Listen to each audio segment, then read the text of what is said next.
El salón palacio olía a dinero y a lirios.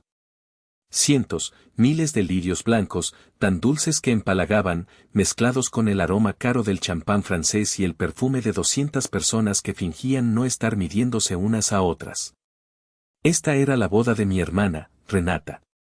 Y cuando digo boda, no me refiero a una simple fiesta. Me refiero a un evento. Una producción. Algo de lo que mi madre, Leonor, hablaría durante la próxima década. 200 invitados. Los hombres con trajes que costaban más que mi primer coche, las mujeres con vestidos de diseñador que brillaban bajo los candelabros de cristal. El vestido de Renata, según había presumido mi madre, había costado más de 200,000 pesos. 200,000. El precio de un coche nuevo, o el pago inicial de un apartamento, colgado del cuerpo de una persona que nunca había trabajado un día honesto en su vida. Y luego estaba yo. Mi nombre es Marisol. Tengo 28 años. Y yo era el fantasma en el banquete. No me habían puesto en una mesa con la familia. Ni siquiera con los amigos lejanos o los compañeros de trabajo del novio. Me habían asignado la mesa 42. Estaba en la esquina más alejada del salón, tan atrás que casi estaba en el pasillo de servicio. Compartía la mesa con 3 adolescentes malhumorados, primos lejanos del novio, que no apartaban la vista de sus teléfonos. Y una pareja de ancianos que debían ser vecinos de mis padres y que me miraban con una mezcla de lástima y confusión, como si se preguntaran qué había hecho yo para merecer tal destierro. La silla era de metal plegable, cubierta con una funda de tela blanca mal ajustada, a diferencia de las elegantes sillas tapizadas del resto del salón. Desde mi rincón oscuro, podía ver todo el espectáculo. Podía ver a Leonor, mi madre, flotando de mesa en mesa, con su sonrisa de anfitriona perfecta pegada al rostro, aceptando cumplidos por el evento del año. Podía ver a Renata, el centro de todo, riendo con estridencia, con su velo de encaje ondeando como una bandera de victoria. Y podía ver a mi padre, Silvestre, de pie junto a la barra, callado como siempre, con la mirada perdida en su vaso, pareciendo tan fuera de lugar como yo. Una parte de mí, la parte joven y estúpida que aún anhelaba su aprobación, se preguntó si había sido un error. Tal vez debería haberme negado a venir. Pero Leonor había sido clara: tienes que venir, Marisol. ¿Qué dirá la gente si mi propia hija no está en la boda de su hermana? No me avergüences más de lo que ya lo haces. Así que aquí estaba, sentada sola en la mesa 42, como una mancha en la pintura perfecta de la familia. Visible lo suficiente para ser contada, pero lo suficientemente lejos para ser ignorada. El cuarteto de cuerdas empezó a tocar. Olía a filete en salsa de ciruela, el plato principal. Sabía, con una certeza fría y amarga, que no lo probaría. Recordé la Navidad de mis 15 años. Renata recibió un portátil nuevo. Yo recibí un par de calcetines y un suéter usado que olía a naftalina. Algunos patrones nunca mueren. Simplemente se vuelven más caros. Comenzó el servicio de la cena.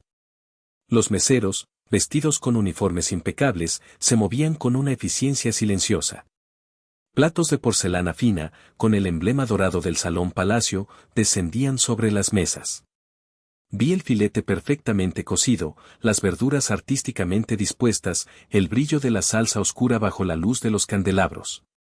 Los invitados de la mesa 41, la más cercana a la mía, asintieron con aprobación antes de levantar sus cubiertos de plata. Yo esperé. Los meseros pasaban de largo por la mesa 42. Los adolescentes seguían en sus teléfonos. La pareja de ancianos comía en silencio. Mi estómago, que no había probado bocado desde un café rápido esa mañana, emitió un gruñido sordo y humillante. Entonces, una sombra se cernió sobre mí. No era un mesero. Era mi madre. Leonor se detuvo frente a mi silla, bloqueando mi vista del salón. Su sonrisa de anfitriona seguía ahí, pero sus ojos eran 2 esquirlas de hielo. En sus manos no sostenía un plato de porcelana fina. Sostenía un plato de loza blanca, barato, probablemente de la cocina del personal. Y sobre él no había un filete. Había un montón de sobras. Pude identificar un trozo de pan mordisqueado, de la cesta que habían retirado de otra mesa. Había algunas tiras de pollo seco, claramente de un plato diferente, y un puñado de lechuga marchita que goteaba un aderezo blanquecino. Lo dejó caer sobre la mesa frente a mí. El sonido de la loza golpeando la madera fue seco, obsceno en medio de la música suave. Aquí tienes, dijo. No en un susurro. Lo dijo lo suficientemente alto como para que la mesa 41, y quizás la 40, pudieran oírla. Los mendigos solo comen sobras, anunció, su voz clara como una campana. No esperes nada elegante, Marisol. Agradece que al menos tienes esto. Sentí como el calor subía por mi cuello, una marea hirviente de pura humillación. Podía sentir los ojos de la mesa 41 sobre mí. Vi a una mujer cubrirse la boca, pero sus ojos brillaban con diversión. Miré hacia la mesa principal. Renata nos estaba mirando. Al ver el plato de sobras frente a mí, una sonrisa de pura malicia se dibujó en su rostro maquillado. Se inclinó hacia una de sus damas de honor y susurró algo. La dama de honor soltó una risita aguda. Pude leer los labios de Renata perfectamente, incluso a través del salón. Patética. Como siempre. Apreté las manos en mi regazo, tan fuerte que sentí mis uñas, cortas y cuidadas, clavarse en la piel de mis palmas. El dolor fue un ancla. Me concentré en él. No les daría la satisfacción de una lágrima. No les daría la satisfacción de un grito. Durante 28 años me habían entrenado para este momento. Tragué el nudo en mi garganta, levanté la vista hacia mi madre y le ofrecí la sonrisa más tranquila y educada que pude reunir. Gracias, mamá, dije, mi voz apenas un susurro. Qué considerada. Su sonrisa vaciló, decepcionada por mi falta de reacción. Resopló y se dio la vuelta, con su vestido de diseñador susurrando a su paso, volviendo a su papel de reina del baile. Me quedé mirando el plato. Las sobras. El símbolo perfecto de mi vida en esta familia. Lo que nadie más quería. Lo que tiraban.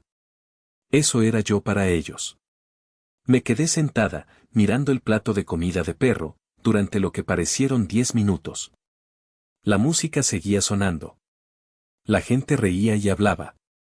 El olor del filete se mezclaba ahora con el olor rancio del aderezo en mi plato. No iba a llorar.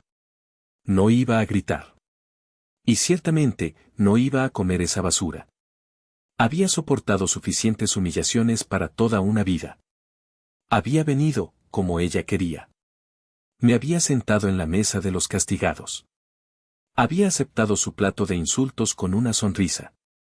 Había cumplido mi papel de saco de boxeo familiar.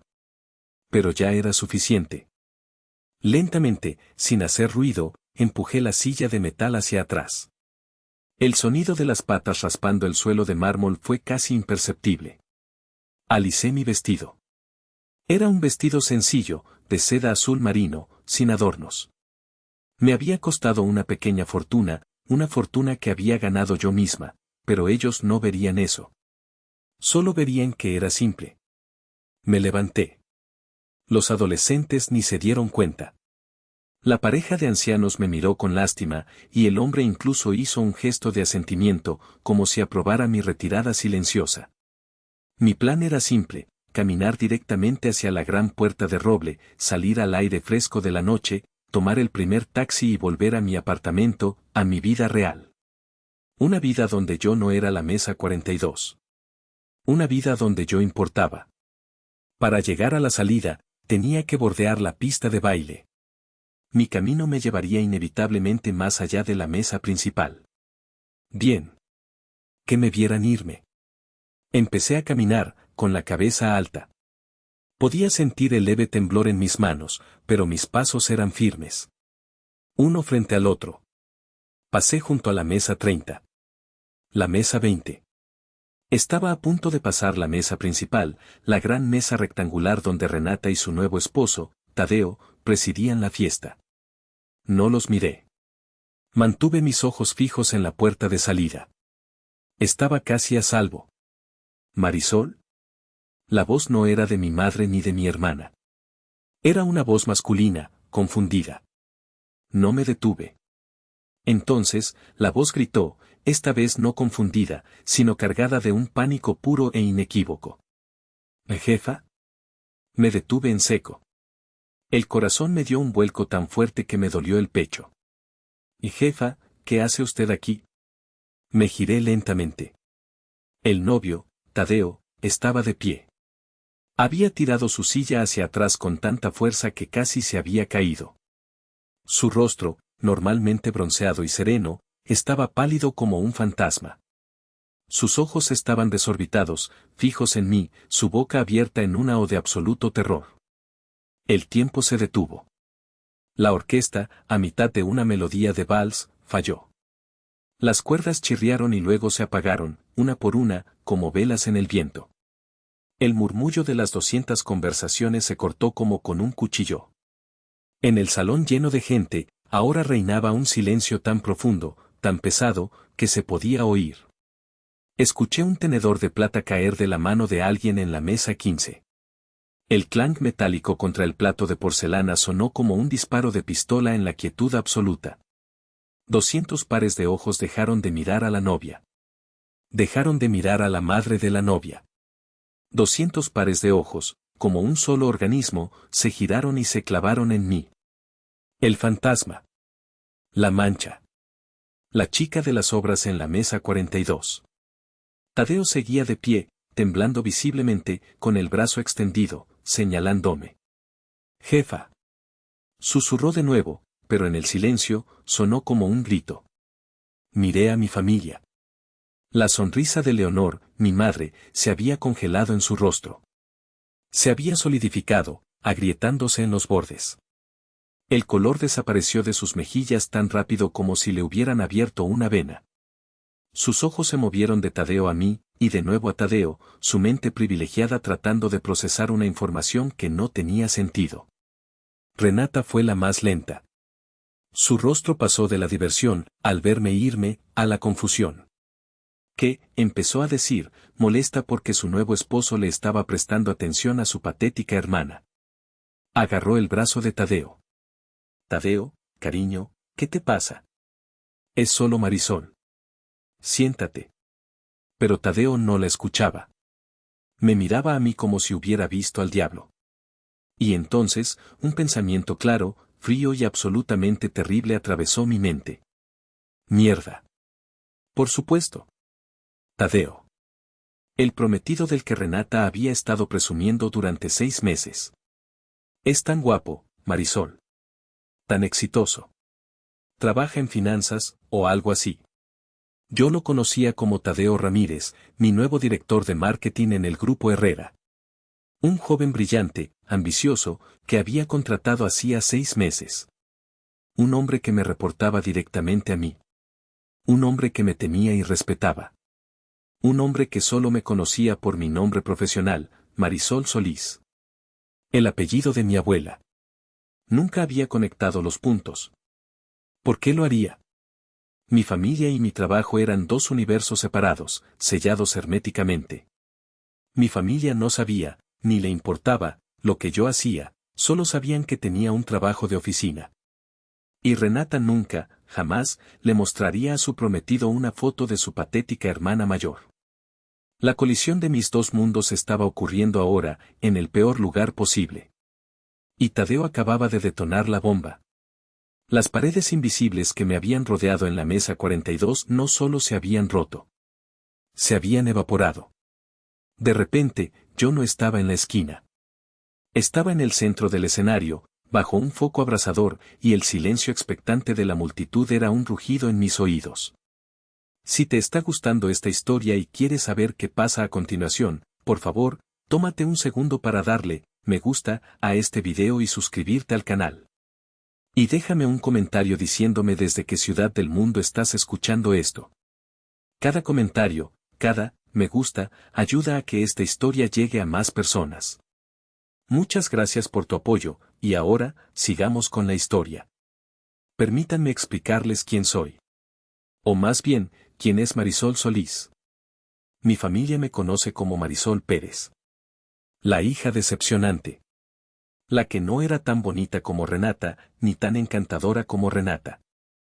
La callada, la rara, la que siempre estaba leyendo en un rincón. La que, según mi madre, nunca llegaría a nada. Pero el mundo exterior, el mundo que importa, me conoce como Marisol Solís. Adopté el apellido de mi abuela materna en cuanto empecé mi carrera. Fue un acto deliberado. Quería un muro de fuego, una separación legal y espiritual, entre el imperio que planeaba construir y el basurero emocional del que había escapado. Durante los últimos 5 años, he sido la directora ejecutiva, la CEO, del Grupo Herrera. El Grupo Herrera no es una tiendita. Es uno de los conglomerados de inversión e inmobiliarios más grandes de México. Manejamos miles de millones de dólares en activos. Construimos rascacielos. Movemos mercados. Y yo estoy al mando. En la industria, no me llaman Marisol. Tienen un apodo para mí. La Dama de Hierro. No soy una jefa amigable. No me interesa ser la amiga de nadie. Me interesa la eficiencia, los resultados y la excelencia. No tolero las excusas. No acepto la mediocridad. Permítanme darles un ejemplo. Hace 3 meses, uno de nuestros directores de división, el licenciado Robles, un hombre con 20 años más que yo y el doble de arrogancia, intentó culpar a su equipo por un mal trimestre. Me senté frente a él en la sala de juntas, una sala con una mesa de caoba que costaba más que la boda de mi hermana, y dejé que terminara su discurso. Cuando acabó, esperé un latido. Licenciado, dije, mi voz tan tranquila que tuvo que inclinarse para oírme. Sus números son inaceptables. Usted culpó a su equipo, pero yo veo su firma en cada mala decisión. Su equipo se queda. Usted se va. El hombre se puso morado. Usted no puede. Ya lo hice, lo interrumpí. Seguridad lo acompañará a su oficina. Limpie su escritorio. Tiene 10 minutos. Esa soy yo en el trabajo. Fría, calculadora y absolutamente al mando.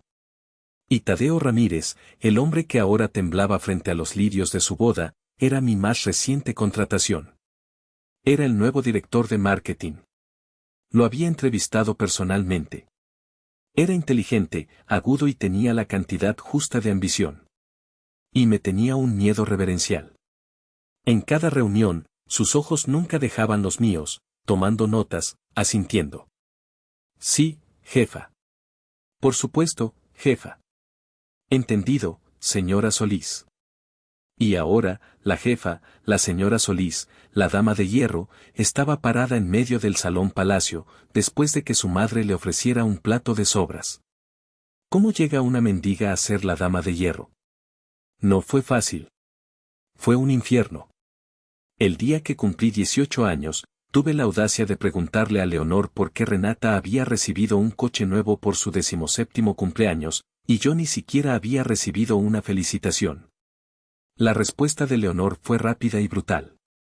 Renata se lo merece. Es hermosa, es popular, tiene un futuro brillante. Tú, eres tú. Eso no es justo, le dije, mi voz temblando. Justo, se rió ella. Si quieres justicia, búscala en otra parte. En esta casa, obtienes lo que mereces. Y si crees que eres tan lista y tan adulta, dijo, abriendo la puerta principal, entonces gánate la vida. Me echó. Esa noche. Con una mochila y menos de 1,000 pesos en mi bolsillo.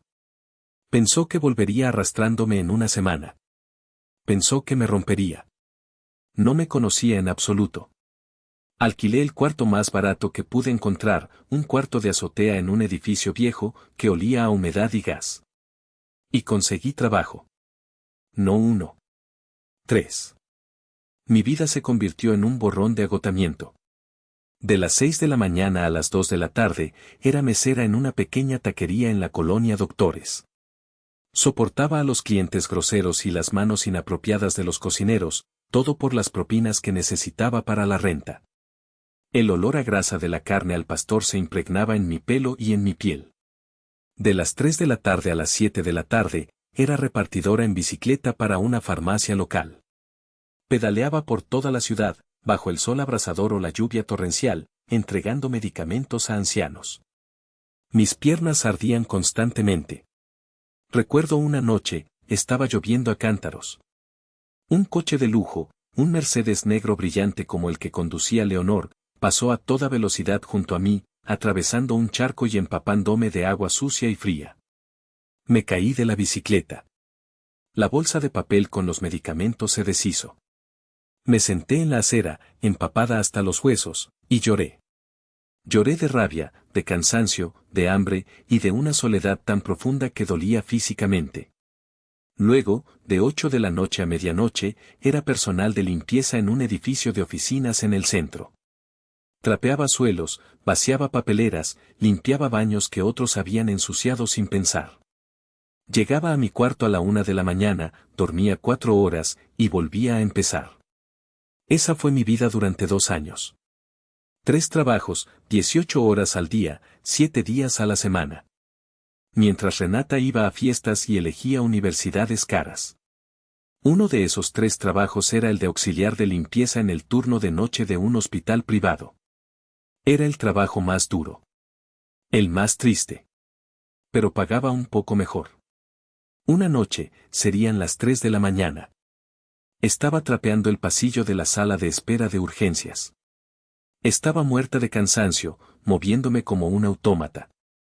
El pasillo estaba casi vacío, excepto por una figura desplomada en una de las sillas de plástico naranja. Era un hombre mayor, vestido con un traje caro que parecía fuera de lugar en ese entorno estéril. Al principio, pensé que solo estaba dormido. Muchos familiares lo hacían. Pero algo estaba mal. Su cabeza estaba en un ángulo extraño, su respiración era un ronquido áspero, y un pequeño hilo de baba corría por la comisura de sus labios. Había visto a mi abuelo así, justo antes de morir. Dejé caer el trapeador, corriendo hacia él. Señor. Señor, despierte. Le toqué el hombro. Estaba ardiendo. Sus ojos se abrieron, pero no me veían. Estaban desenfocados. Intentó hablar, pero solo salió un gemido. Su lado izquierdo estaba completamente flácido. Ayuda, grité, mi voz resonando en el pasillo silencioso. Código azul. Un derrame. Enfermeras y médicos aparecieron corriendo. Se lo llevaron en una camilla. Me quedé allí, temblando, junto a mi trapeador caído. El médico de urgencias pasó junto a mí 1 hora después. Se detuvo. ¿Tú lo encontraste? Sí, doctor. Él asintió, con la cara seria. Le salvaste la vida, niña. 5 minutos más, y no lo habría logrado. Buen trabajo. 1 semana después, estaba puliendo el piso del vestíbulo principal cuando un hombre se me acercó. Era él. El hombre del traje. Se veía más viejo, más frágil, pero sus ojos eran agudos como los de un halcón. Se apoyaba en un bastón. ¿Fue usted?, preguntó, su voz ronca. Yo estaba confundida, asustada. Pensé que me iba a regañar por algo. Disculpe, señor. La enfermera dijo que fue una chica de limpieza la que dio la alarma. ¿Fue usted? Asentí en silencio. Él me miró fijamente durante un largo rato. No era una mirada incómoda. Era evaluadora. Luego, una leve sonrisa tocó sus labios. Mi nombre es Pascual Herrera, dijo. Y usted, señorita, me ha salvado la vida. Vi cómo trabajaba esa noche, incluso antes de encontrarme. Vi cómo limpiaba ese suelo. Con dedicación. Con orgullo. Hay fuego en usted. Me sonrojé. Solo hacía mi trabajo, señor. No, dijo él, sacudiendo la cabeza. Hizo más que eso. Y yo nunca olvido una deuda. Ese fue el día que conocí a don Pascual Herrera. Fue la primera vez en años que alguien me miraba con gratitud, no con lástima o desprecio. Esa mirada, esa simple mirada de respeto, me salvó a mí tanto como yo lo había salvado a él. Yo no tenía idea de quién era don Pascual Herrera. Para mí, era solo un paciente agradecido. Volví a mi vida de 3 trabajos. Pero entonces, empezaron a pasar cosas. 2 semanas después, un sobre anónimo llegó a mi miserable cuarto de azotea. Dentro había un cheque de caja por 50,000 pesos y una nota simple, para su educación. No la desperdicie. Lloré. Por primera vez, lloré de alegría. Al día siguiente, renuncié a 2 de mis 3 trabajos y me inscribí en la universidad, en clases nocturnas de administración de empresas. Mantuve mi trabajo en el hospital. Un año después, cuando estaba buscando desesperadamente una pasantía, una oportunidad anónima apareció en el Grupo Herrera. La convocatoria parecía escrita para mí.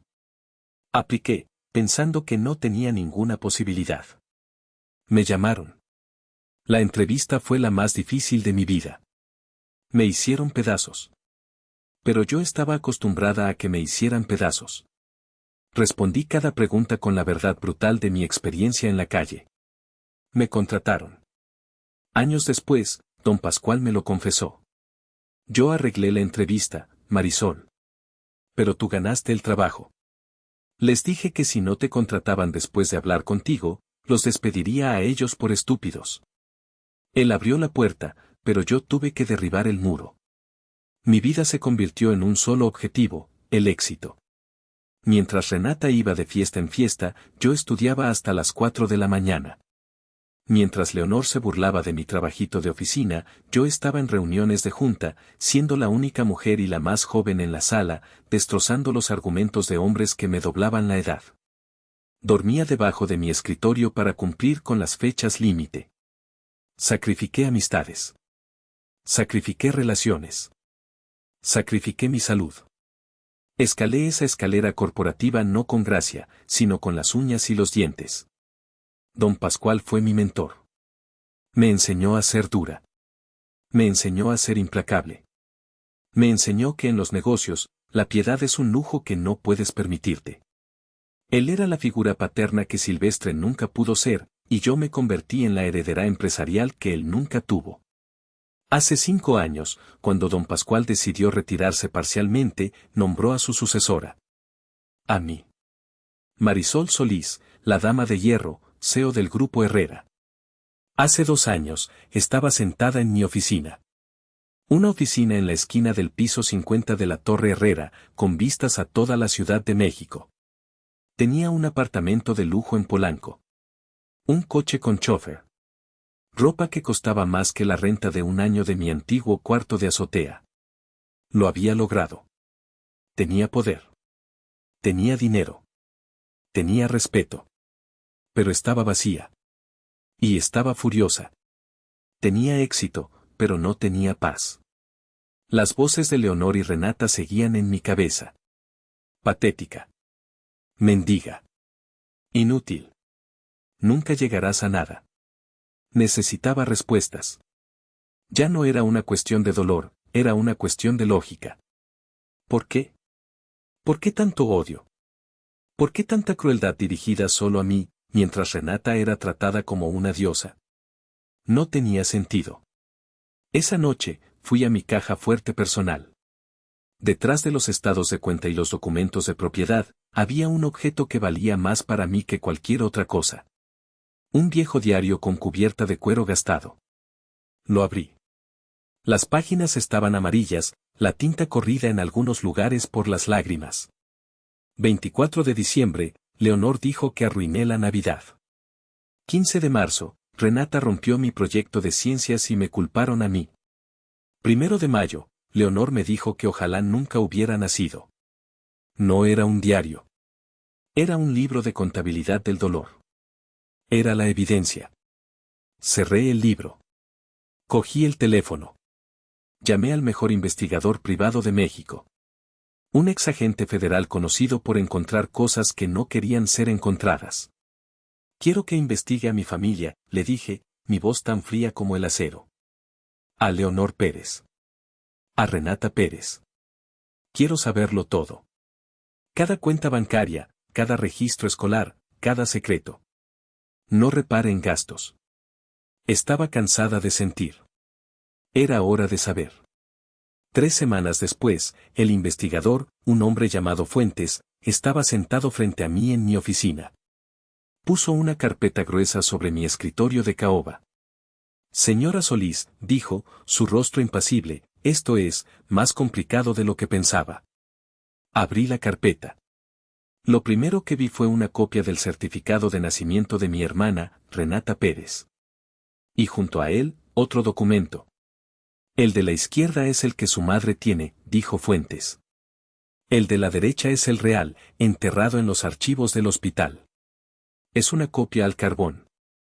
Los comparé. Los nombres de los padres eran diferentes. Renata no es su hermana biológica, dijo Fuentes. Y su madre, Leonor, no es su madre biológica. El aire salió de mis pulmones. Renata. ¿Adoptada? Ella lo sabe, pregunté, mi voz apenas un susurro. Imposible saberlo con certeza, dijo Fuentes. Pero mire esto. Señaló la firma del médico en el certificado falso. Es una falsificación decente, pero una falsificación al fin y al cabo. Leonor falsificó este documento el día que Renata nació. Mi mente daba vueltas. ¿Por qué? ¿Por qué adoptar a un bebé en secreto y luego falsificar un certificado de nacimiento para hacerla pasar por biológica? ¿Por qué todo ese teatro? No fue una adopción legal, señora Solís, dijo Fuentes, como si leyera mi mente. No hay papeles de adopción. En lo que respecta a la ley, si esto saliera a la luz, Renata ni siquiera es legalmente hija de Leonor. Sentí un escalofrío. No era odio hacia Renata por ser adoptada. Era una confusión fría, aterradora. Mi madre había construido los cimientos de nuestra familia sobre una mentira fundamental. Pero, ¿por qué?, susurré. Creo, dijo Fuentes, pasando a la siguiente sección del informe, que la respuesta está aquí. Antes de llegar a eso, dijo Fuentes, creo que necesita ver esto primero. Concierne a su padre, Silvestre Pérez. Mi corazón se encogió. Mi padre. El cobarde. El hombre que se sentaba a la mesa y leía el periódico mientras Leonor me destrozaba verbalmente. El hombre que nunca, ni una sola vez, me había defendido. No me importa él, dije con frialdad. Creo que debería, respondió Fuentes. Puso otro juego de documentos frente a mí. Eran escrituras de propiedad y transferencias de fideicomiso. Su padre no es el hombre débil que usted cree que es, dijo Fuentes. O tal vez lo es, pero de una manera muy inteligente. Hace 12 años, cuando usted tenía 16, su padre comenzó a mover activos. Miré los documentos. La escritura de la casa donde crecí. Una pequeña cartera de acciones que mi abuelo le había dejado. Un terreno en las afueras de la ciudad. Uno por uno, metódicamente, durante un periodo de 2 años, Silvestre había transferido cada activo legal a nombre de la familia Pérez a un fideicomiso blindado. El beneficiario de ese fideicomiso, Marisol Pérez. Me tapé la boca con la mano.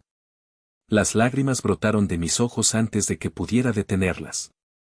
Parece que su padre vio venir la tormenta, dijo Fuentes en voz baja. Sabía que Leonor era, imprudente. Codiciosa. Esta fue su manera de protegerla a usted. Lo hizo todo a espaldas de ella. Según estos registros, legalmente, usted ha sido la dueña de la casa de su familia desde que tenía 18 años.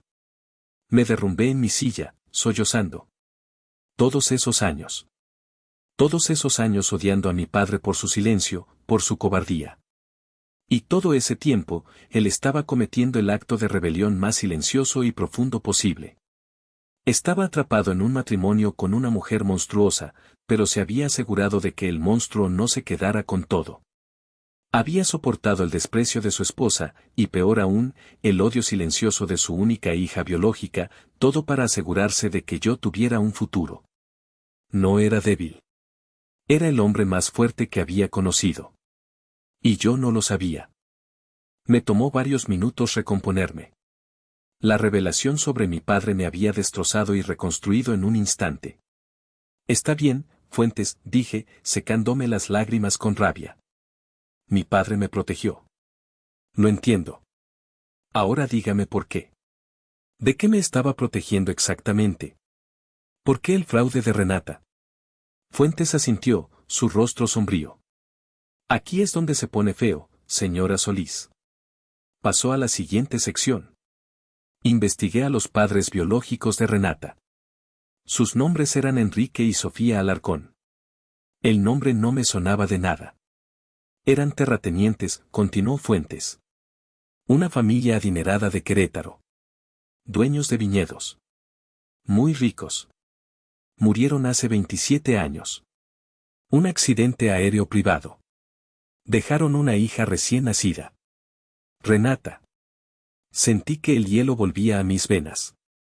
Y dejaron algo más, dijo Fuentes. Un fideicomiso.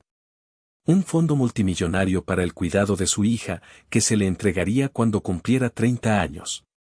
Un fideicomiso que debía ser administrado por un albacea bancario. Pero. Exactamente. Leonor trabajaba como asistente de bajo nivel en el bufete de abogados que manejaba el patrimonio de los Alarcón. Vio una oportunidad. De alguna manera, logró interceptar al bebé antes de que los servicios sociales intervinieran.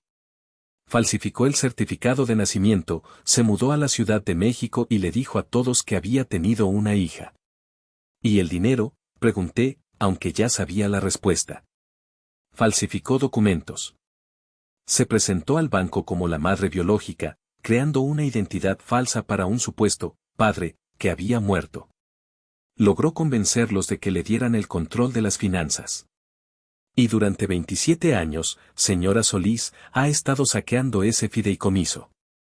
Mi madre no era solo cruel. Era una criminal. Una ladrona de nivel experto. El vestido de 200,000 pesos de Renata, susurré. Los coches. Las vacaciones en Europa. Las escuelas privadas.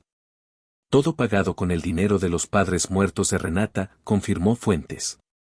Ella nos usó a las dos, dije, la rabia tan fría que apenas podía respirar. Me usó a mí como saco de boxeo para que nadie mirara de cerca, y usó a Renata como su alcancía personal. Esa es una forma de verlo, sí, dijo Fuentes. La verdadera razón por la que Leonor me odiaba quedó clara. Yo era la hija biológica, la verdadera heredera de Silvestre. Yo era un cabo suelto. Era la amenaza para su gallina de los huevos de oro. Su crueldad no era solo malicia, era una estrategia de negocios. Hay una cosa más, dijo Fuentes. Por supuesto que la hay, respondí, sintiéndome agotada. Renata. Su hermana. ¿Qué pasa con ella? Bueno, con tanto dinero robado a su disposición, uno pensaría que al menos habría obtenido una educación decente. Leonor ciertamente pagó por las mejores universidades. Renata siempre presumió de su título de una universidad privada de élite, dije. Sí. Lo investigué, dijo Fuentes, deslizando otro documento sobre el escritorio. Es falso. Lo compró en línea. El diseño es muy bueno, eso sí. Me quedé mirando el papel. Pero, ¿sus trabajos? Siempre está hablando de su gran carrera en marketing. Fuentes soltó una pequeña risa seca. Consiguió su primer trabajo usando el título falso. Duró 3 meses. Despedida por incompetencia. El segundo trabajo, 6 semanas. Despedida por robar ideas. El trabajo actual del que presume, fue despedida hace un mes. Ha estado fingiendo ir a trabajar todas las mañanas. Renata. La hija dorada. La princesa. Era un fraude total. De pies a cabeza. Una ola de algo extraño me recorrió. No era alegría. Era, lástima. Una lástima amarga y oscura. Su vida entera era una mentira. Estaba tan vacía como yo, pero de una manera diferente. ¿Sabe ella, que el dinero es robado?, pregunté. Imposible de probar, dijo Fuentes. Pero, ¿cómo podría no saber que su título es falso? ¿O que está desempleada? Es cómplice de su propia farsa. Leonor le proporcionó el dinero y la arrogancia, Renata añadió las mentiras. Y entonces lo entendí. La razón por la que Renata me odiaba tanto.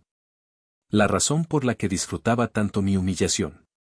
En el fondo, ella sabía que era un fraude. Sabía que no había ganado nada. Y me miraba a mí, la chica que empezó con nada, la chica que limpiaba baños y repartía medicinas, la chica que ahora dirigía un imperio, y no podía soportarlo. Odiaba mi lucha porque mi lucha era real. Odiaba mi éxito porque mi éxito era legítimo. Gracias, Fuentes, dije, cerrando la carpeta.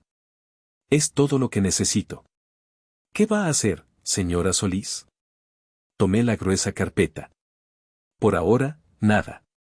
Los criminales arrogantes siempre cometen un error más. Siempre se exponen a sí mismos.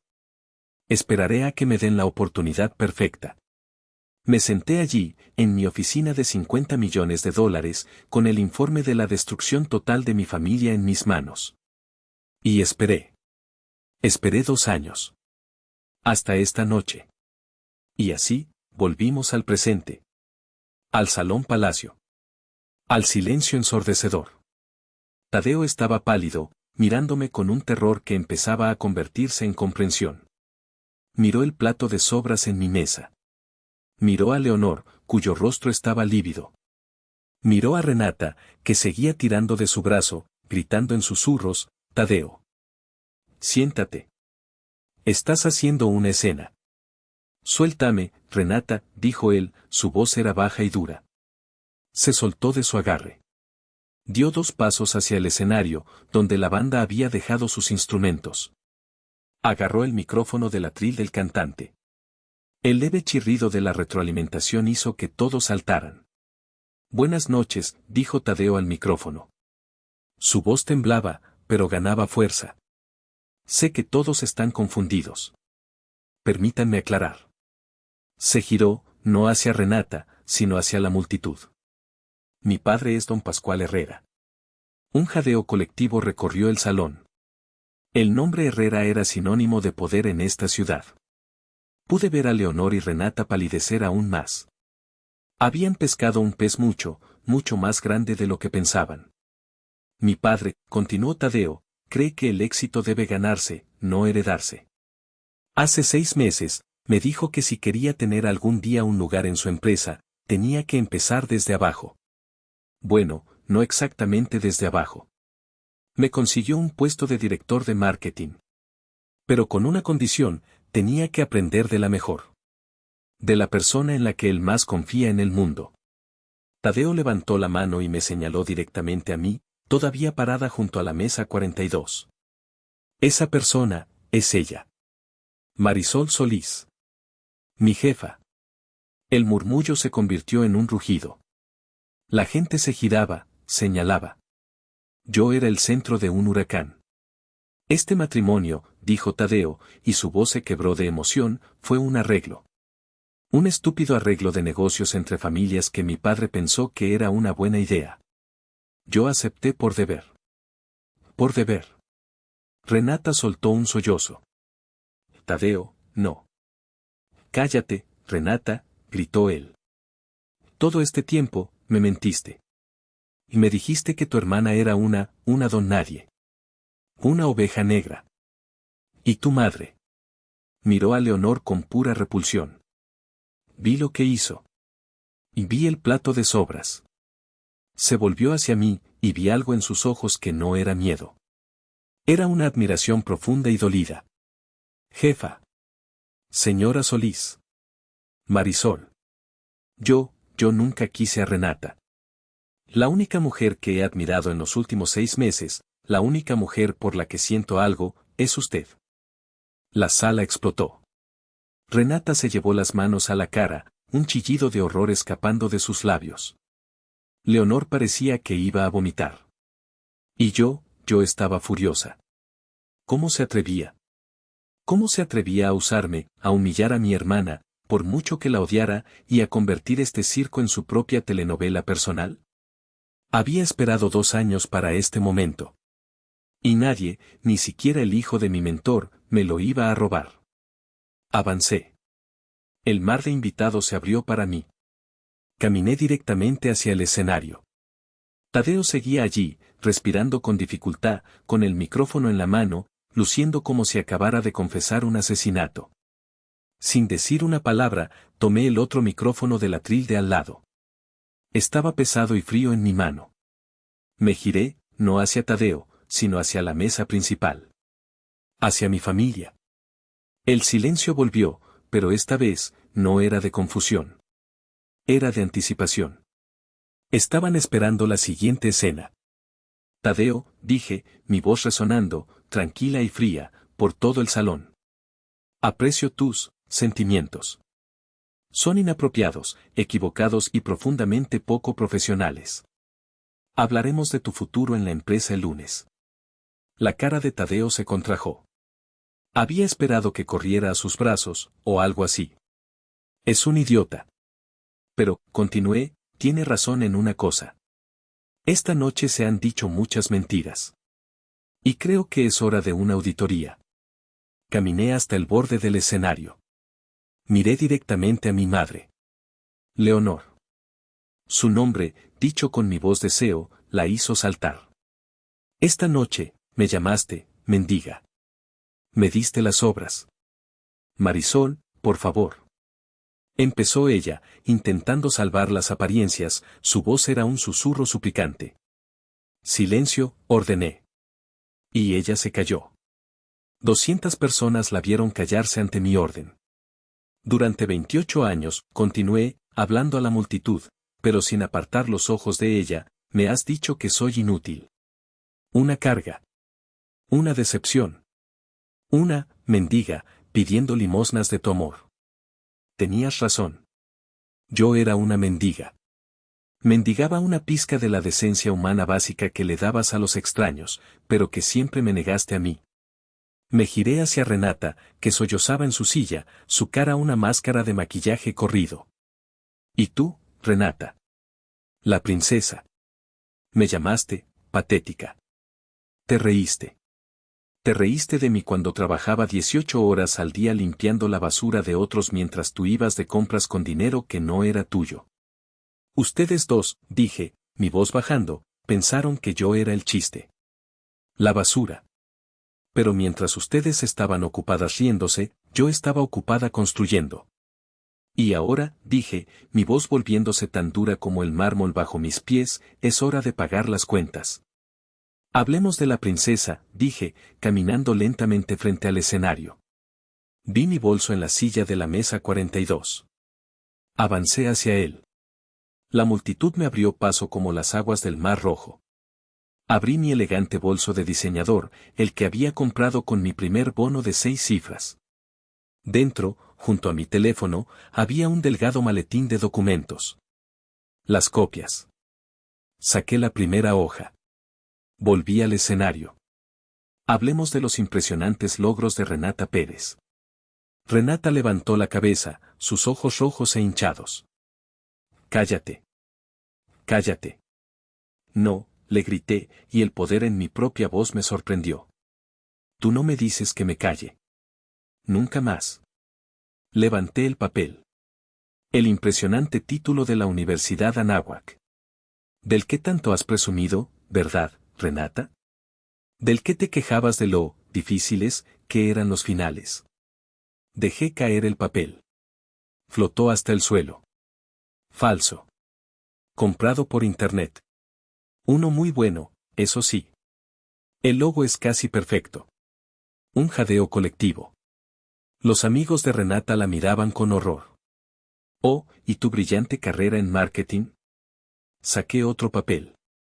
Esa de la que tanto presumías en Navidad. ¿El puesto de gerente senior? Dejé caer el segundo papel. Despedida. Por incompetencia. Hace 6 semanas. Has estado fingiendo ir a trabajar todas las mañanas, viviendo de la tarjeta de crédito de mamá, ¿verdad?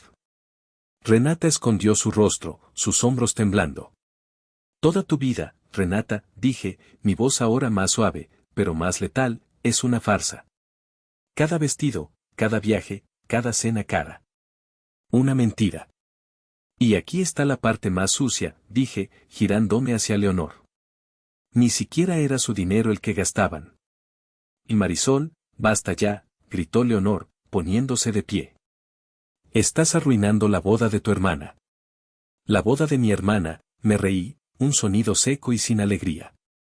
¿Esta transacción comercial? No. Ya está arruinada. Pero tienes razón. Hablemos de ti, Leonor. Hablemos de dónde salió todo ese dinero. Hablemos de los Alarcón. El nombre golpeó a Leonor como una bofetada física. Se quedó sin aliento y volvió a caer en su silla. Hablemos de cómo robaste a un bebé huérfano, Renata, dije, mirando a mi hermana, de su herencia. De cómo durante 27 años has estado viviendo del dinero sangriento de sus padres muertos. La sala se quedó en un silencio sepulcral. Esto ya no era un drama familiar. Esto era un crimen. Tú, le dije a Leonor, eres una ladrona. Una criminal común vestida de diseñador. Y tú, le dije a Renata, eres una fraude. Una niña mimada que ha vivido de un crimen. Leonor intentó hablar. Tú no puedes probar nada. ¿Que no puedo? Saqué el último fajo de papeles. Tengo las transferencias bancarias, Leonor. Tengo las firmas falsificadas. Tengo el testimonio del banco. Tengo todo. Mañana por la mañana, estos documentos estarán en la oficina del fiscal. Leonor soltó un sonido, un gemido animal de puro terror. Pero aquí está la ironía, dije, acercándome al borde del escenario. Aquí está la verdadera justicia poética. Mientras estabas tan ocupada, le dije a Leonor, gastando el dinero robado de Renata, te olvidaste de tu verdadero enemigo. Te olvidaste del hombre callado en la esquina. Te olvidaste de papá. Miré a mi padre, Silvestre. Estaba de pie junto a la barra, mirándome. Por primera vez en mi vida, no apartó la mirada. Asintió, una sola vez, con lágrimas corriendo por sus mejillas. Mientras tú construías un castillo de naipes sobre crímenes, le grité a Leonor, papá estaba salvando los ladrillos. Hace 10 años, Silvestre transfirió cada centavo legal de la familia Pérez a un fideicomiso. Cada propiedad. Cada acción. Todo. La casa en la que vives, Leonor, dije, mi voz bajando a un susurro mortal, en la que planeabas vivir con tu nuevo y rico yerno, es mía. El coche que conduces, es mío. La cuenta bancaria de la familia que crees que todavía tiene algo, es mía. Y por ley, en cuanto presente estos documentos, el dinero que robaste de la herencia de Renata, adivina qué. El tribunal me lo otorgará a mí, como la única heredera legítima de esta familia desastrosa, en restitución por daños y perjuicios. Miré sus rostros destrozados. Leonor, gris. Renata, vacía. Ustedes, dije, saboreando cada palabra, no tienen nada. Absolutamente nada. Me llamaste mendiga, mamá. Me diste las obras. Disfruta de tus obras. Porque a partir de esta noche, es todo lo que tendrás. El final no fue dramático. Fue patético. Renata estaba en el suelo, su vestido de 200,000 pesos hecho un charco de seda sucia a su alrededor, sollozando histéricamente, un ruido agudo y feo que cortaba el aire. No lloraba por la traición, ni por sus padres muertos, ni por su vida falsa. Lloraba por el dinero. Por la humillación. Leonor estaba paralizada. Se quedó sentada en su silla, su rostro una máscara de cera gris, sus ojos fijos en el vacío. La reina había sido destronada, y no sabía qué hacer. Se quedó inmóvil, mientras 200 personas la miraban con una mezcla de horror y desprecio. Entonces, Tadeo, que había estado observando todo desde el lateral del escenario, dio un paso al frente. Su rostro ya no era de admiración por mí, ni de pánico. Era de una resolución fría. Había tomado una decisión. Se quitó el moño, la corbata de lazo, de smoking y lo arrojó al suelo. Se cancela la boda, anunció a la multitud silenciosa. Su voz era firme ahora. Obviamente. No puedo, no voy a, casarme con una familia de esto. Hizo un gesto hacia Renata y Leonor. Mi padre, don Pascual, les enviará la factura por cada centavo gastado en esta farsa. Y Leonor, dijo, mirándola directamente, nuestros abogados se pondrán en contacto con usted por intento de fraude. Se giró hacia mí. Por un segundo, pensé que diría algo personal. Pero había vuelto a ser el director de marketing. Jefa, dijo, con un asentimiento formal y respetuoso. Mis respetos. Estaré en la oficina el lunes a las 8 de la mañana en punto, si todavía tengo trabajo. A las 7, respondí con frialdad. Y Tadeo, nunca vuelvas a llamarme, jefa, fuera de la oficina. Él asintió, aceptando la reprimenda. Entendido, señora Solís. Y con eso, se dio la vuelta y salió del salón palacio, sin mirar atrás, dejando a su novia llorando en el suelo. La sala explotó. Los invitados se levantaron, los teléfonos grababan abiertamente ahora. Los susurros se convirtieron en acusaciones. Vi a algunos de los amigos de Leonor alejarse de su mesa, como si temieran que la criminalidad fuera contagiosa. Mi padre, Silvestre, comenzó a caminar hacia mí desde la barra. Miré el caos que había creado. El imperio de mi madre, construido sobre mentiras y crueldad, se había derrumbado en menos de 15 minutos. Renata, la princesa, estaba en ruinas. Y yo. Dejé el micrófono sobre el atril. El sonido retumbó. Me di la vuelta y bajé del escenario. La multitud se apartó para dejarme pasar. Caminé, no hacia mi padre todavía, sino hacia la salida. Nadie me detuvo.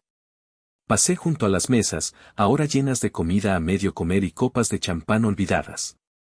Pasé junto a la mesa 42, donde el plato de sobras todavía estaba, un monumento silencioso al error de cálculo de mi madre. Llegué a las grandes puertas de roble. El Botones, que me había mirado con desdén cuando llegué sola, ahora se apresuró a abrirme la puerta, sus ojos bajos y respetuosos. Salía la noche fresca de la Ciudad de México. El aire olía a ozono y a los tacos de un puesto callejero cercano. Nunca había olido algo tan dulce. Respiré hondo, llenando mis pulmones con aire que no estaba contaminado por lirios y mentiras.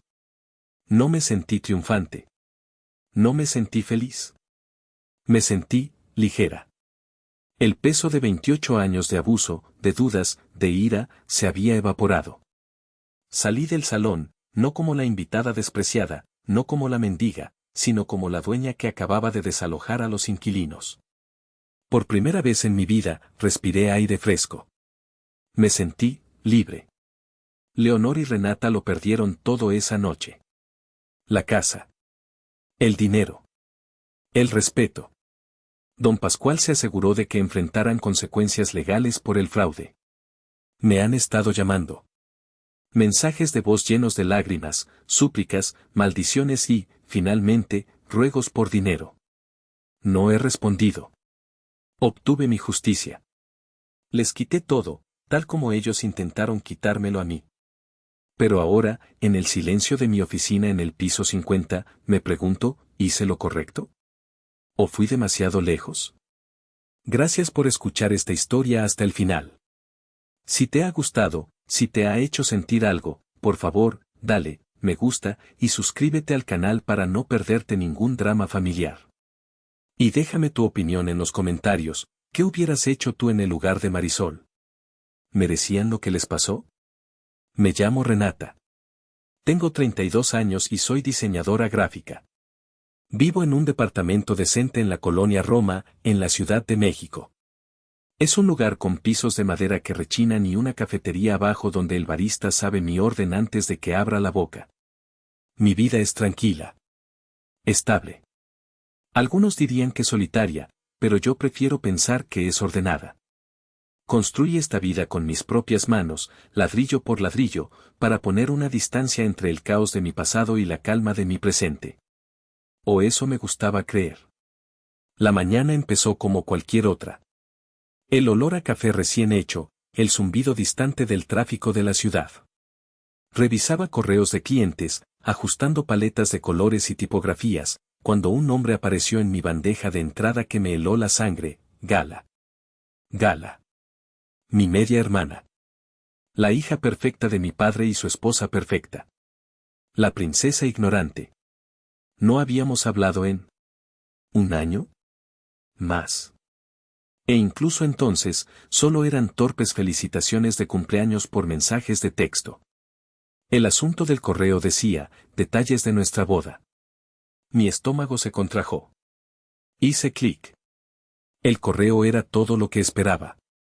Fotos de ella y su prometido, Bruno, sonriendo en algún viñedo lujoso. Colores pastel, fuentes cursivas elegantes. Y luego, el texto. Hola Renata. Espero estés súper bien. Como sabes, el gran día se acerca. Estamos increíblemente emocionados. Estamos tratando de mantener la ceremonia muy pequeña e íntima, así que hemos decidido transmitirla en vivo para todos los que no puedan estar físicamente. Significaría mucho para nosotros si pudieras unirte virtualmente. El enlace está abajo. Tragué saliva. ¿Unirme virtualmente? Era una forma elegante de decir, no estás invitada. Pero el verdadero golpe, la patada en el estómago, estaba más abajo. Una nota reenviada. Corta, directa, brutal. Era de mi padre, Cipriano. Renata, puedes verlo desde casa. La ceremonia es solo para el círculo íntimo. Me quedé mirando esas dos palabras, círculo íntimo. Dejé la taza de café. El vapor se desvanecía en el aire. Círculo íntimo. Yo, su primera hija, la hija de su primera esposa, no estaba en ese círculo. Releí el correo de Gala, buscando algo más, una disculpa, una explicación. Y la encontré, peor que la primera. Como dice papá, estamos tratando de mantenerlo solo para la verdadera familia. Gracias por entender. Verdadera familia. Así que eso era yo. La no verdadera. La de mentira. No sé cuánto tiempo me quedé mirando la pantalla. El café se enfrió. El sol se movió a través de mi sala. Me sentí exactamente como me habían hecho sentir durante los últimos 24 años, invisible. Un borrador que olvidaron tirar a la basura. Cerré la laptop. El clic sonó demasiado fuerte en el silencio de mi departamento. No estaba enojada. Ni siquiera estaba triste. Era algo peor. Era una confirmación fría y pesada de un hecho que había intentado negar toda mi vida. Para mi padre, yo simplemente no existía. Ese correo fue una llave. Abrió una puerta en mi mente que había mantenido cerrada con todas mis fuerzas, y los recuerdos salieron a borbotones. Tenía 8 años. Lo recuerdo perfectamente. Mi padre, Cipriano, estaba en la entrada de nuestra antigua casa en Coyoacán, con una maleta en la mano. Mi madre estaba de pie junto a la escalera, pálida, rogándole. Yo estaba en pijama, abrazando mi rodilla. Él no me miró. Ni una sola vez. Solo le dijo a mi madre, esto ya no funciona, Teresa. Y se fue. No solo se fue de la casa. Se fue de mi vida. Menos de un año después, estaba casado con ella. Marisol. La había visto una vez antes, en una cena de la empresa de mi padre. Era más joven, pulida, con un cabello rubio perfecto y uñas que parecían garras. La forma en que miraba a mi madre esa noche, ahora lo entendía. No era competencia. Era reemplazo. Marisol era el tipo de mujer que ve a la hija de la primera esposa no como una niña, sino como un cabo suelto. Un recordatorio viviente de que ella no fue la primera. Desde el día 1, me miró con un desdén frío, como si fuera una mancha en su alfombra nueva. Luego nació Gala. La verdadera hija. La princesa. Mientras mi madre y yo luchábamos para pagar las cuentas en nuestra casa ahora demasiado grande y silenciosa, yo veía las fotos en redes sociales, mucho después Gala con ponis en sus fiestas de cumpleaños. Gala en viajes a Europa, Gala sonriendo en la foto familiar de Navidad de la que yo nunca formé parte. Mi padre dejó de llamar. Los cumpleaños pasaban. Las graduaciones. Nada. Pero el recuerdo más doloroso, el que ese maldito correo trajo de vuelta con una claridad nauseabunda, fue el funeral de mi madre. Tenía 19 años. Cáncer. Fue rápido y brutal. Vi a mi madre desvanecerse en 6 meses. Durante todo ese tiempo, le rogué a mi padre que viniera. Está enferma, papá. Realmente enferma. Él siempre estaba ocupado. Mandaré dinero, decía. como si el dinero pudiera detener la metástasis. Cuando mamá murió, lo llamé. Lloré tanto que apenas podía hablar. Le dije la hora del funeral. Él no vino. Envió un arreglo floral. Un monstruoso y caro arreglo de lirios. Lirios blancos. La flor que mi madre odiaba más que a nada en el mundo. Le daban migraña. Siempre lo dijo. De pie, junto a la tumba, con 19 años, me di cuenta de dos cosas: mi padre no solo me había olvidado a mí, sino que también había olvidado activamente a mi madre. Y yo estaba, por primera vez, absoluta y aterradoramente sola. Ese evento solidificó mi estatus. Fui borrada. Y ahora, 13 años después, este correo electrónico no era un insulto. Era solo un recordatorio formal de mi estatus oficial, la de afuera. La no verdadera. La puerta de mi departamento se abrió, sacándome de mi trance. Era Fabián. Fabián era mi prometido. Mi ancla. El hombre que, durante los últimos 3 años, había reconstruido pacientemente los muros que mi padre había derribado. Era todo lo que Cipriano no era: atento, cálido, presente. Un empresario tecnológico exitoso, sí, pero con ojos amables y una sonrisa que siempre parecía genuina. Lo conocí en un evento de networking de diseño.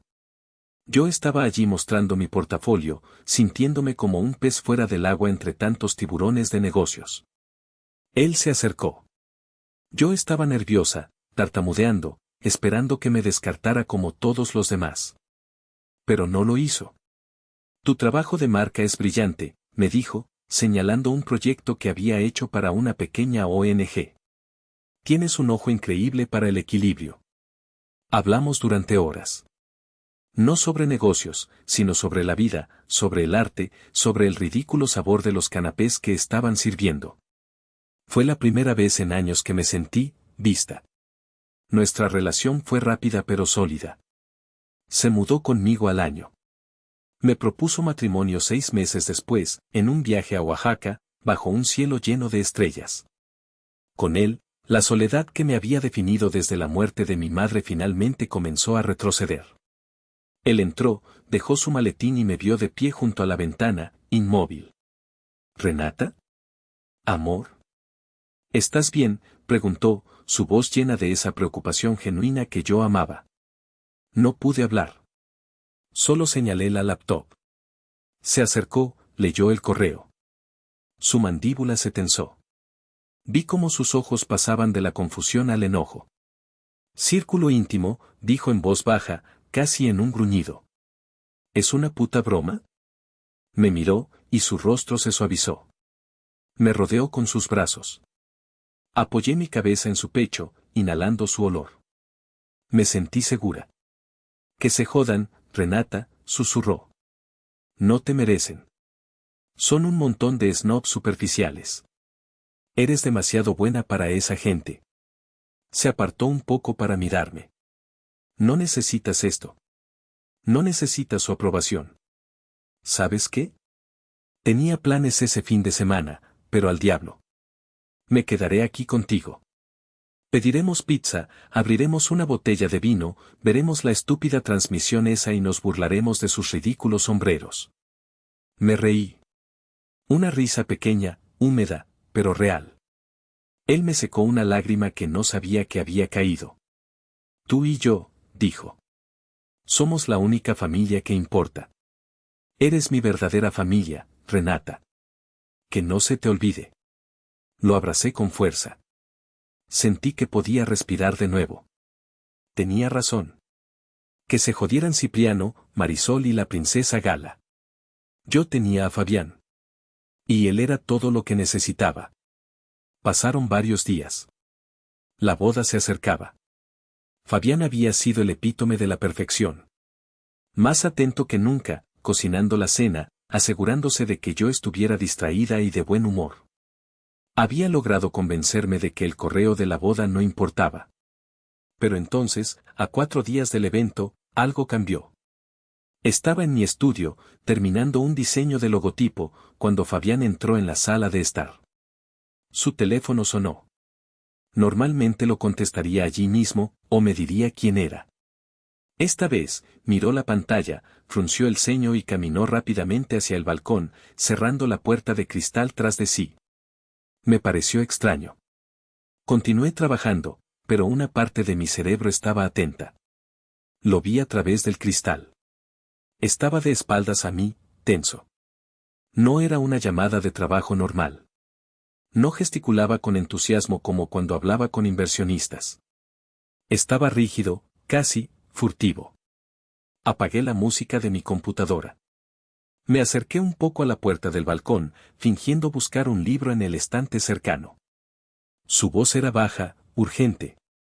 No, te digo que no sospecha nada, dijo. Pude oír la tensión. ¿El correo? Sí, lo vio. Se molestó, pero ya se le pasó. Está bajo control. Mi corazón dio un vuelco. ¿Ella no sospecha nada? ¿Se refería a mí? Continuó, sí, estaré en el valle mucho antes de lo que piensan. Estaré allí para la cena de ensayo. No te preocupes. ¿Cena de ensayo? Pero, él me había dicho que se quedaría conmigo. Que pediríamos pizza. Cipriano, escúchame, dijo Fabián, y mi sangre se convirtió en hielo. ¿Cipriano? Estaba hablando con mi padre. Te digo que todo está bajo control, repitió Fabián, con un tono de impaciencia. El acuerdo está listo. La boda es solo la formalidad para anunciarlo. Ella no será un problema. Sentí que el suelo desaparecía bajo mis pies. Me alejé de la puerta antes de que pudiera oírme. Corrí al baño y abrí la llave del agua, ahogando el sonido de mi respiración agitada. ¿Cipriano? ¿Cena de ensayo? ¿El acuerdo? Fabián salió del balcón unos minutos después. Entró al baño. ¿Todo bien, amor?, preguntó, sonriendo, como si nada. Sí, logré decir, mi voz temblando ligeramente. Solo, un dolor de cabeza. Ah, pobrecita, dijo, besando mi frente. Un inversionista complicado. Ya sabes cómo son. Insoportables. No te preocupes, amor. Para el fin de semana, seré todo tuyo. Me sonrió en el espejo. Y por primera vez en 3 años, la sonrisa de Fabián no me pareció cálida. Me pareció la máscara mejor ensayada que había visto en mi vida. La semilla de la duda no solo estaba plantada. Acababa de echar raíces venenosas. Esa noche fue la más larga de mi vida. Fabián se durmió a mi lado, roncando suavemente, la imagen de la inocencia. Yo, en cambio, estaba paralizada, con los ojos abiertos en la oscuridad, cada palabra que había escuchado repitiéndose en mi cabeza. Cipriano. Cena de ensayo. Ella no sospecha nada. Esperé hasta las 3 de la madrugada. Cuando estuve segura de que estaba profundamente dormido, me deslicé fuera de la cama. Fui a la sala, donde estaba su laptop sobre el escritorio. Mi corazón latía tan fuerte que temía que lo despertara. Nunca había invadido su privacidad. Sentía una culpa nauseabunda, pero el miedo a lo que estaba pasando era más fuerte. Abrí la computadora. Sus archivos normales eran exactamente lo que esperaba: carpetas de clientes, propuestas, finanzas. Abrí algunas. Nada. Todo parecía legítimo. Empecé a pensar que me había vuelto loca. Que quizás había malinterpretado la llamada. Tal vez Cipriano era un nuevo cliente y Fabián no me lo había dicho para protegerme. No. ¡Qué estupidez! Ella no sospecha nada. Seguí buscando. Y entonces lo vi. No era una carpeta, era una unidad de disco separada. Tenía un icono de candado. El nombre era Proyecto VG. Valle de Guadalupe. Hice clic. Una ventana emergió pidiendo una contraseña. Mierda. Probé lo obvio. Su cumpleaños. Mi cumpleaños. El aniversario de cuando nos conocimos. 123.456. Contraseña. Fabián. Nada. Me estaba rindiendo. Me sentía estúpida, paranoica. Estaba a punto de cerrar la laptop cuando mi mirada se posó en el calendario de mi escritorio. Había marcado una fecha en rojo la próxima semana. El aniversario luctuoso de mi madre. Un pensamiento horrible, absurdo, cruzó mi mente. No. No puede ser. Era demasiado cruel. Demasiado retorcido. Con los dedos temblando, tecleé la fecha. Día, mes, año. Clic. La unidad se abrió. Por un momento no pude respirar. El horror de esa coincidencia, o de esa intencionalidad, me golpeó con fuerza física. ¿Por qué usaría esa fecha? ¿Era una broma enferma? ¿O era la única fecha que estaba seguro de que yo nunca olvidaría, pero que nunca asociaría con él? Adentro, no había muchos archivos. Pero los que había eran pesados. R.W. Holdings, propuesta. F.T. Ventures, estrategia. Y un archivo llamado Plan Maestro VG. R.W. Holdings era la empresa de mi padre, Cipriano. F.T. Ventures, miré el nombre. Fabián Torres. Era la empresa de mi prometido. Mi mundo se estaba desmoronando. Abrí el archivo más grande, Plan Maestro VG. Era una presentación de PowerPoint. 50 diapositivas. Las primeras eran fotos aéreas del viñedo en Valle de Guadalupe. El mismo que salía en las invitaciones de gala. Pero las diapositivas siguientes no eran sobre una boda. Eran planos arquitectónicos. Renderings de un hotel de lujo. Un spa. Un complejo de restaurantes de alta gama. Seguí pasando. Diapositivas con proyecciones financieras. Millones de dólares. Cientos de millones de pesos. Estrategias de marca. Fases de construcción. Y luego, la diapositiva de socios clave. Allí estaban. El logo de R.W. Holdings, de Cipriano. Y justo al lado, el logo de F.T. Ventures. Mi prometido. Leí el texto. La empresa de Fabián figuraba como consultor estratégico y socio minoritario en la adquisición y reurbanización de todo el viñedo. Me sentí mareada. Esto era un negocio. Un negocio enorme. La boda de gala no era solo una boda. Era una excusa. Era un evento de lanzamiento.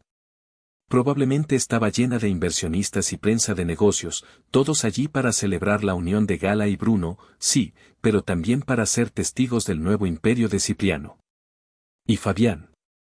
Fabián, el hombre que me había consolado, que me había dicho que pediríamos pizza y nos burlaríamos de ellos. Él era parte fundamental de todo.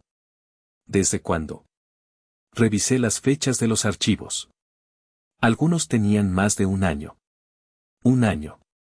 Había estado comprometida con él durante 1 año y medio. Lo que significaba que él ya estaba trabajando con mi padre antes de proponerme matrimonio.